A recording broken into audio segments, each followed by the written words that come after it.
अस्सलाम वालेकुम। लोगों को दुआ के लिए कहने से ज़्यादा बेहतर है कि ऐसे अमल करो कि लोगों के दिल से आपके लिए दुआ निकले।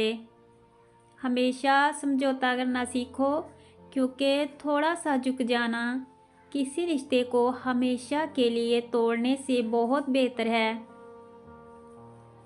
दिल में उतरने के लिए सीढ़ी की नहीं, बल्कि अच्छे अखलाक की ज़रूरत होती है।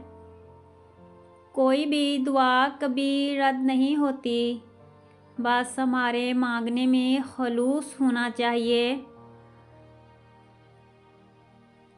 गलत फहमियाँ दूर ना की जाएं तो वो नफ़रतों में तब्दील हो जाती हैं।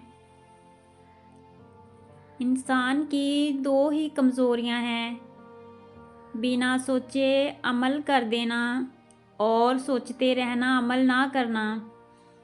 बहुत सारे लोग अपनी ज़िंदगी इबादत के लिए वक्फ़ कर देते हैं और यकीन जानो यही लोग कामयाब होते हैं। हमें इबादत के लिए पैदा किया गया है, तो हमें इबादत को ही मकसद बनाना चाहिए। जब मुश्किल वक़्त आता है तो हम अपनों को याद करते हैं, लेकिन जिनको तलाश करना पड़े वो अपने नहीं होते। ज़िंदगी में हर इंसान को खुशियाँ भी मिलती हैं और गम भी, लेकिन हम खुशियाँ भूलकर गम याद रखते हैं। इंसान को उसके बर्दाश्त से ज़्यादा दुख कभी नहीं मिलते। बस हमें अपनी सोच को बदलना होगा, तभी हम एक खुशगवार ज़िंदगी जी पाएंगे।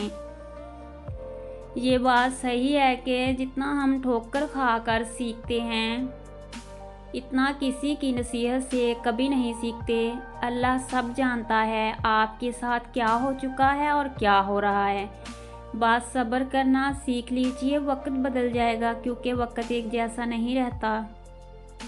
सबसे अच्छी ज़िंदगी वो बसर करते हैं जो अपनी ज़रूरत पूरी करने के लिए अल्लाह के सिवा किसी और पर भरोसा नहीं करते।